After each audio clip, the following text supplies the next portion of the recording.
Kilo 10 orange apple മാങ്ങ rambutan നല്ല പഴുത്ത നാരങ്ങയും കൊണ്ട് പിഴിഞ്ഞ ജ്യൂസ് ഞങ്ങളുടെ സ്വന്തം ബീറമ്മച്ചി. പച്ചക്കറിക്കായ തട്ടിൽ ഒരു മുത്തശ്ശി പൊട്ടൊക്കെ ചൊല്ലി കുഞ്ഞാളെ കുമ്മാളെ മമ്മൂട്ടി ചാഞ്ചാ. ട്രെൻഡി ഡിസൈൻ എന്ന് പറഞ്ഞാൽ ട്രെൻഡി ആയിട്ടുള്ള ഡിസൈനുകളും നല്ല ഫാബ്രിക്കും പെർഫെക്റ്റ് സ്റ്റിച്ചിങ്ങും കേട്ടോ. പൈസ കൊടുത്തിട്ട് നമ്മൾ പകോടെ കയറുന്നില്ല, പൈസ കൊടുത്തിട്ട് നമ്മള് ഞാൻ ഓർഡർ ചെയ്ത പോ വന്നിട്ടുണ്ട് കേട്ടോ. ഇവിടെ ഇത്തിരി കലങ്ങിയ പോയാണ്. ഓരോരോ വിചിത്രമായ കാഴ്ചകൾ. Hi, welcome to Hoi An. ഞങ്ങളിപ്പോ ഉള്ളത് വിയറ്റ്നാമിലെ ഹോയാനിൽ. ഞങ്ങളുടെ പുറകിലുള്ള ഈ സ്ഥലം ഇപ്പോഴൊന്ന് നോട്ട് ചെയ്ത് വെച്ചോ, ബാക്കി ഡീറ്റെയിൽസ് വഴിയെ കാണിക്കാം കേട്ടോ. പോളി സ്ഥലത്താണ് ഞങ്ങൾ നിൽക്കുന്നത്. ഞങ്ങള് ഇന്നലെ ഹോച്ചിമിൻ സിറ്റിന്ന് ദനാങ് എന്ന് പറയുന്ന സ്ഥലത്തെത്തി. ദനാങ്ങിലെ നിന്ന് ഞങ്ങളൊരു ടാക്സി എടുത്തിട്ട് ഡയറക്റ്റ് ഇങ്ങോട്ട് പോന്നു. അതെ, ഡയറക്റ്റ് ഞങ്ങൾ ഹോയാനിലോട്ട് വന്നു. അപ്പൊ ഹോയാനിൽ ഞങ്ങൾ ഒറ്റയ്ക്കല്ല, ഹോയാനിൽ ഞങ്ങളുടെ കൂടെ ഉള്ളത് ഷാൻ ബ്രോ.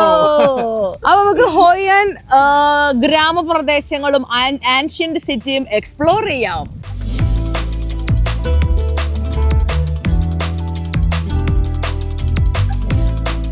ഈ ആൻഷ്യന്റ് സിറ്റിയുടെ ഒരു പ്രത്യേകത എന്ന് വെച്ചാൽ ചെറുതാണ്. നമുക്ക് ഇതുപോലത്തെ സൈക്കിളൊക്കെ റെന്റ് ചെയ്യാം. ഒരു നമ്മുടെ നാട്ടിൽ പറയുവാണെങ്കിൽ ഒരു ഫോർട്ട് കൊച്ചി വൈബൊക്കെ ആട്ടോ ഇവിടെ. ഇവിടുത്തെ ഒരു ബിൽഡിംഗ് ഒക്കെ, ഇവിടുത്തെ കുറച്ച് കഫേകളും, പിന്നെ ഈ ഒരു മൊത്തത്തിൽ ഈ ഒരു ആൻഷ്യന്റ് സിറ്റിയൊക്കെ കാണാൻ ഭയങ്കര രസമാണ്. അതായത് വിയറ്റ്നാമിൽ വന്നിട്ട് ഇത്രയും ദിവസം സിറ്റിയും ബാക്കി കാര്യങ്ങളൊക്കെ എക്സ്പ്ലോർ ചെയ്യുമായിരുന്നല്ലോ നമ്മള്. അതിൽ നിന്ന് പെട്ടെന്ന് ഭയങ്കര ഒരു ചേഞ്ച് ആണ് ഇങ്ങോട്ടേക്ക് വരുമ്പോൾ ഉള്ളത്. ആൻഷ്യന്റ് ടൗണിൽ നമ്മൾ ആദ്യം പോകുന്ന സ്പോട്ടാണ് ജാപ്പനീസ് ബ്രിഡ്ജ്. വിയറ്റ്നാമിൽ എങ്ങനെ ഒരു ജാപ്പനീസ് ബ്രിഡ്ജ് വന്നു, അതിന്റെ കഥ ഞാൻ പറയാം. ഹോയാനിലെ ജാപ്പനീസ് ബ്രിഡ്ജിലാട്ടോ നമ്മളുള്ളത്. ഇത് ജാപ്പനീസ് കമ്മ്യൂണിറ്റി ഉണ്ടാക്കിയ ഒരു ബ്രിഡ്ജാണ്. വിയറ്റ്നാമീസ് ആൻഡ് ചൈനീസ് കമ്മ്യൂണിറ്റിനെ കണക്ട് ചെയ്യാൻ വേണ്ടി ഈ സ്ട്രീമിന്റെ മുകളിൽ കൂടെ ഉണ്ടാക്കിയ ഒരു ബ്രിഡ്ജ് ആട്ടോ ഇത്. 17ാമത്തെ സെഞ്ചുറിയിൽ ഇവിടെ ട്രേഡ് നടന്നപ്പം ഈ രണ്ട് കമ്മ്യൂണിറ്റി തമ്മിലുള്ള ഒരു കണക്ഷൻ ബിൽഡ് ചെയ്ത് സ്ട്രോങ് ആക്കി കെട്ടി ഉറപ്പിക്കാൻ വേണ്ടി ഉണ്ടാക്കിയ ഒരു ബ്രിഡ്ജ്. നമുക്ക് അതിന്റെ കാഴ്ചകൾ കാണാം.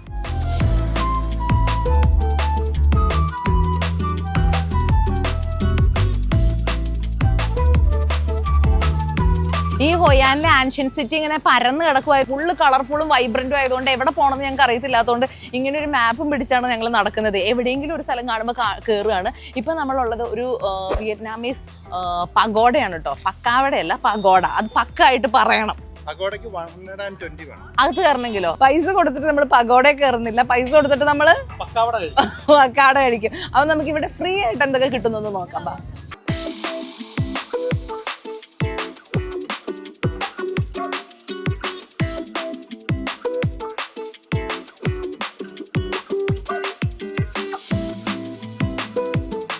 ഒരുപാട് ഡ്രസ്സിന്റെ കടകളൊക്കെ ഉണ്ട് കേട്ടോ. ഡ്രസ്സിന്റെ കടകൾ കാണുമ്പോൾ എന്താണെന്ന് അറിയത്തില്ല, മനസ്സിന്റെ ഉള്ളിൽ കിടന്നൊരു ചാഞ്ചാട്ടമാണ്. ഹോയാനിൽ വന്നാലേ ഏതെങ്കിലും ഒരു ഡ്രസ്സ് തയ്പ്പിക്കാതെ നമുക്ക് പോകാൻ തോന്നില്ല. എല്ലായിടത്തും അടിപൊളിയായിട്ട് സ്റ്റിച്ച് ചെയ്തിട്ടേക്കുന്ന ഡ്രസ്സുകൾ കാണാൻ പറ്റും. ഈവൻ നമ്മൾ പോയിട്ട് നമ്മുടെ സൈസ് കൊടുക്കുകയാണെങ്കിൽ 24 മണിക്കൂറിനുള്ളിൽ നമ്മൾ പറയുന്ന മോഡൽ ഡ്രസ്സ് അവിടെയുള്ള ഫാബ്രിക്സിൽ അവർ തയ്ച്ച് സെറ്റാക്കി തരും. 1500 രൂപ മുതലാണ് അതിന്റെ പ്രൈസ് സ്റ്റാർട്ട് ചെയ്യുന്നത്. ട്രെൻഡി ഡിസൈൻ എന്ന് പറഞ്ഞാൽ ട്രെൻഡി ആയിട്ടുള്ള ഡിസൈനുകളും നല്ല ഫാബ്രിക്കും പെർഫെക്റ്റ് സ്റ്റിച്ചിങ്ങും കേട്ടോ. സത്യം പറഞ്ഞിട്ടുണ്ടെങ്കിൽ ഉണ്ടല്ലോ, അവന്റെ സൈസിനനുസരിച്ച് ഡ്രസ്സ് കിട്ടാത്ത ആൾക്കാർക്കൊക്കെ ഉണ്ടല്ലോ ഇവിടെ വരുവാണെങ്കിൽ അങ്ങനെ ഒരു ഡ്രസ്സൊക്കെ എടുക്കുകയാണെങ്കിൽ നല്ലതായിരിക്കും. കാരണം പെർഫെക്റ്റ് സ്റ്റിച്ചിങ്ങിൽ പെർഫെക്റ്റ് ഡിസൈനിൽ ഡ്രസ്സ് കിട്ടും. ഹൊയാനിലുണ്ടല്ലോ ഈ ഒരു ആൻഷ്യന്റ് ടൗണിന് നമ്മുടെ മട്ടാഞ്ചേരി ജ്യൂസ് സ്ട്രീറ്റിന്റെ ഒക്കെ പോലെ ഏകദേശം കാണാൻ അതുപോലെയൊക്കെ ഉണ്ട് കേട്ടോ. പക്ഷെ അതിൻ്റെ ഒരു കുറച്ചും കൂടെ ഒരു അപ്ഗ്രേഡഡ് വേർഷനാണ്.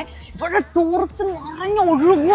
ആ പുഴ ഒഴുകുന്നില്ലേ, അതുപോലെ ഇവിടെ ടൂറിസ്റ്റുകൾ നിറഞ്ഞൊഴുകിക്കൊണ്ടിരിക്കുകയാണ്. അതുകൊണ്ട് തന്നെ ഈ ഒരു ആൻഷ്യന്റ് ടൗണിന്റെ മറ്റൊരു ഭംഗി എന്ന് പറഞ്ഞാൽ ടൂറിസ്റ്റിന്റെ ഈ ഒരു ഒഴുക്കാണ്. ദേ ഞൗണിങ് ഒക്കെ വെക്കുന്ന ചേച്ചി നോക്കിക്കേ. ലെതർ ബാഗ്സ്, ലെതർ ചെരുപ്പ്, എല്ലാം ലെതർ ഐറ്റംസ്. നല്ലൊരു ലെതറി മണമുണ്ട് ഇവിടെ. വിയറ്റ്നാമിൽ വേറൊരു പ്രത്യേകത കോഫി കേട്ടോ. ഇവിടെ വന്നു കഴിഞ്ഞാൽ നമ്മൾ കേൾക്കാത്ത, കാണാത്ത, കുടിക്കാത്ത തരത്തിലുള്ള കോഫികൾ കിട്ടും. എഗ് കോഫി, കോക്കനട്ട് കോഫി, എന്നതൊക്കെ കിട്ടും. അതെല്ലാം ഇട്ട് കോഫി ഉണ്ടാക്കി കുടിക്കുന്ന ടീംസാണ്. ഇവരുടെ കോഫി എന്ന് പറഞ്ഞാൽ നമുക്കിപ്പോൾ എന്തിനോട് ഉപമിക്കാന്ന് പറഞ്ഞു കഴിഞ്ഞാൽ ടാറില്ലേ, ടാറ് കലക്കിയാൽ എങ്ങനെ ഉണ്ടാവും, ആ ടാറിന്റെ കളറുള്ള കോഫി. എല്ലാ ഫ്ലേവേഴ്സൊക്കെ കുടിച്ച് അതൊക്കെ അക്സെപ്റ്റ് ചെയ്യുന്ന തരത്തിലുള്ള ഒരു ടേസ്റ്റ് ബഡ്സ് ആണ് നമ്മുടെയെങ്കിൽ ഓക്കെയാണ്. ഞങ്ങൾ പിന്നെ എന്നാ കിട്ടിയാലും കഴിക്കുന്ന കൂട്ടത്തിലായതുകൊണ്ട് ഞങ്ങൾ രാവിലെ ഒരു കപ്പ് കുടിച്ചു. ലൈവായിട്ട് ടെൻഷൻ സിറ്റി വരയ്ക്കുന്ന ഒരു ചേട്ടനാട്ടോ. വഴിയിലിരുന്ന് ഇന്ന് അവിടെ നടക്കുന്ന കാര്യങ്ങൾ വരച്ചുകൊണ്ടിരിക്കുകയാണ്. അയ്യോ എന്നാ ഭംഗി. ഇതുപോലെയുള്ള ലാൻഡൻസ് ഉണ്ടല്ലോ, ഈ ലാൻഡൻ മേക്കിംഗ് ക്ലാസ്സുകളൊക്കെ ഉണ്ട് കേട്ടോ ഇവിടെ. വിയറ്റ്നാമിന്റെ വേറൊരു പ്രത്യേകതയാണ് ഈ ലാൻഡൻസ്. അപ്പം ഇതെങ്ങനെ ഉണ്ടാക്കാം എന്നുള്ള ക്ലാസ്സുകളൊക്കെ നമുക്ക് ഇവിടെ വന്ന് അറ്റൻഡ് ചെയ്യാം. ചുമ്മാ വെറുതെ ഇരിക്കുമ്പോൾ ഇറങ്ങി നടക്കാൻ പറ്റിയൊരു സ്ട്രീറ്റ്. ഇങ്ങനെ ചുമ്മാ നടക്കുക, വെറുതെ നടക്കുമ്പോൾ തന്നെ കണ്ണിന് കുളിർമയുള്ള കളറുകളുള്ള ഒരു സ്ട്രീറ്റ്. ഒരുപാട് സാധനങ്ങൾ വാങ്ങാനുണ്ട്. ഇത് കണ്ട ഒറ്റ നോട്ടത്തിൽ ചുരിദാറെന്ന് തോന്നിക്കുന്ന ഈ ഡ്രസ്സാണ് ഇവരുടെ ഒരു ട്രഡീഷണൽ. ഇറക്കം വരുന്നത് കാലിന്റെ ഒരു കണ്ണ വരെ വരുന്നുണ്ട് കേട്ടോ. പിന്നെ ഇതിന്റെ സ്ലിറ്റ് വരുന്നത് ദേ ഇവിടെ അരയുടെ അവിടെ നിന്ന് തൊട്ട് സ്ലിറ്റ് വരും. ഇവിടെ ഉള്ള ഒരുമാതിരിപ്പെട്ട കടകളിലൊക്കെ നിൽക്കുന്ന ലേഡീസ് ഒക്കെ ഇട്ടേക്കുന്ന ഈ ഡ്രസ്സാണ്. അതിൽ ഏറ്റവും ബ്യൂട്ടിഫുൾ കളർ ഈ ചുമപ്പും വെള്ളയാ. നല്ല രസമാണ്. ഓരോരോ വിചിത്രമായ കാഴ്ചകൾ കേട്ടോ. ഈ കടയുടെ മുന്നിൽ ചോറും മീനും പ്രോൺസും പിന്നെ ഒരു വെള്ളത്തിലിട്ട ഇലയും കുറെ ചന്ദനത്തിരിയും വെള്ളവും കത്തിച്ച് വെച്ചേക്കും. ചന്ദനത്തിരി കത്തിച്ച് വെച്ച് വെള്ളം സൈഡിൽ വെച്ചേക്കും കേട്ടോ. ഇതിന് ചൂടാക്കാൻ വെച്ചേക്കുന്നതാണ്. ഇവിടുത്തെ മൈക്രോവേവ് ആണോ അതോ ഇനി വല്ല ആചാരമാണോ എന്നൊന്നും അറിയത്തില്ല. കണ്ടപ്പോൾ ഇത്തിരി വിചിത്രം. ഞങ്ങൾ അങ്ങനെ ഉണ്ടല്ലോ ഈ സ്ട്രീറ്റ് വഴി നടന്നപ്പം ഞങ്ങൾക്ക് ദാഹിച്ചു. അപ്പം കാർത്തിക്കിന് നാരങ്ങ വെള്ളം കുടിക്കണം എന്ന് പറഞ്ഞു. അങ്ങനെ ഞങ്ങൾ നാരങ്ങ വെള്ളം കുടിച്ചാൻ വേണ്ടി ഒരു കടയിൽ കയറി. ഇവിടെ നാരങ്ങ വെള്ളമൊക്കെ എന്താണെന്ന് അറിയില്ല, ബീർ എന്നുള്ള പേരിലാണ് വെക്കുന്നത്. എന്താണെന്നറിയില്ല, ബിയാന്നുള്ള പേരിൽ. അപ്പൊ ബിയാന്നുള്ള പേരിൽ നാരങ്ങ വെള്ളം വെക്കുകയും ചെയ്യും. അതിനകത്ത് എന്തോ 4% എന്തോ ഒരു സാധനം സോഡ എന്തോ കയറ്റിയിട്ടുണ്ടെന്ന് തോന്നുന്നു. മഞ്ഞ നാരങ്ങ, നല്ല പഴുത്ത നാരങ്ങയും കൊണ്ട് പിഴിഞ്ഞ ജ്യൂസ്. ഓരോന്ന് പിടിക്കുന്ന. Thank you. ഇതാണ് ഞങ്ങൾക്ക് ഇത് വാങ്ങിത്തന്ന ഞങ്ങളുടെ സ്വന്തം ബീറമ്മച്ചി. നിങ്ങൾ ഇവിടെ വരുമ്പോ ബീറമ്മച്ചിയുടെ കടയിൽ വന്നിട്ട് വാങ്ങിക്കണം കേട്ടോ. ഇന്ത്യ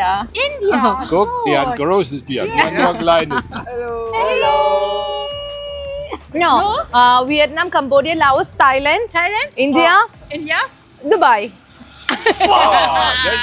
ഇതിങ്ങനെ പല പല ഭാഗങ്ങളായിട്ടുണ്ട് കേട്ടോ. അവിടെ കണ്ടത് മാർക്കറ്റ് ആണെങ്കിലും ഇവിടെ അതിലേറെ വലിയൊരു മാർക്കറ്റ് ഉണ്ട്. ഇനി നമുക്ക് മാർക്കറ്റ് എക്സ്പ്ലോർ ചെയ്യാം. ഡ്രാഗൺ ഫ്രൂട്ട് ഉണ്ട്, പേരയ്ക്കുണ്ട്, മാങ്ങയുണ്ട്, ആപ്പിൾ ഉണ്ട്, ഓറഞ്ച് ഉണ്ട്, പിന്നെ നമ്മുടെ കസ്റ്റാർഡ് ആപ്പിൾ ഉണ്ട്, മുന്തിരിങ്ങായുണ്ട്, ചാമ്പങ്ങായുണ്ട്, അവക്കാഡോ ഉണ്ട്, വാട്ടർമെലൺ ഉണ്ട്, ഏതൊക്കെയോ ഒരു മെലൺ ഉണ്ട്, ബബ്ലൂസ് നാരങ്ങയുണ്ട്, ചക്കയുണ്ട്. ചക്കയുണ്ടല്ലോ, ചവണിയെല്ലാം പൊളിച്ച് നല്ല സെറ്റാക്കി തിന്നാ ഭാഗത്തിലാക്കി വെച്ചേക്കുക. ഇതാണ് ഡോ മാർക്കറ്റ്. പച്ചക്കറിക്കായ തട്ടിൽ ഒരു മുത്തശ്ശി പൊട്ടൊക്കെ ചൊല്ലി കുഞ്ഞാവളെ കുമ്മാളെ മമ്മുണ്ടി ചാഞ്ചാട്. അങ്ങനെ ഞങ്ങൾ പച്ചക്കറി മാർക്കറ്റിലെത്തി. ഫ്രൂട്ട്സ് മാർക്കറ്റ് കഴിഞ്ഞ് നേരെ ഞങ്ങൾ വന്നത് പച്ചക്കറി മാർക്കറ്റ്. വെണ്ടയ്ക്ക, മുരിങ്ങയ്ക്ക, ചേമ്പ്, ചേന, വാഴയില, എന്താ കപ്പ, വാഴയ്ക്ക, ചോളം, ഇഞ്ചി, നാരങ്ങ, മുളക്, പച്ചമുളക്, സ്റ്റാർ ഫ്രൂട്ട്. എൻ്റെ അമ്മേ, ഇത് മാങ്ങയോ അതോ തേങ്ങയോ?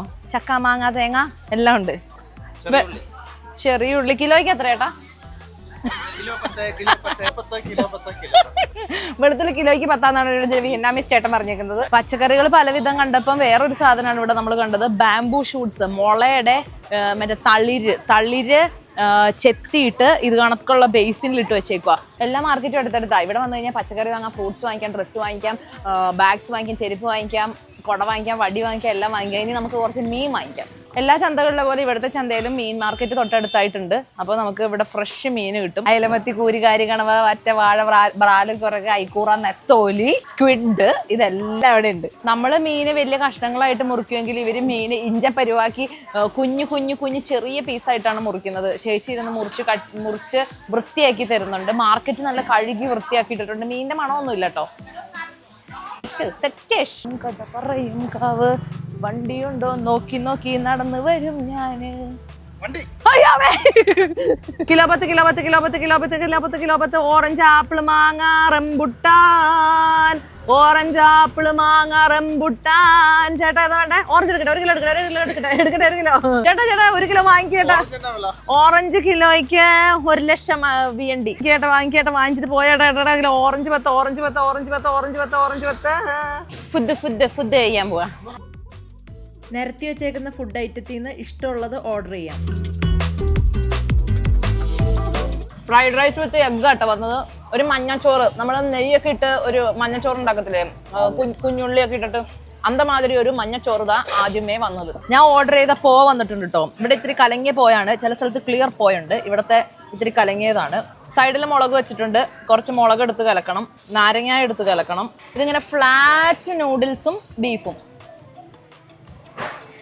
ഇതാണ് നൂഡിൽസ് വിത്ത് പോർക്ക്. ടച്ചിങ്സ് ഒക്കെ ഉണ്ട് ഇതിന്റെ കൂട്ടത്തില്. Pork noodles.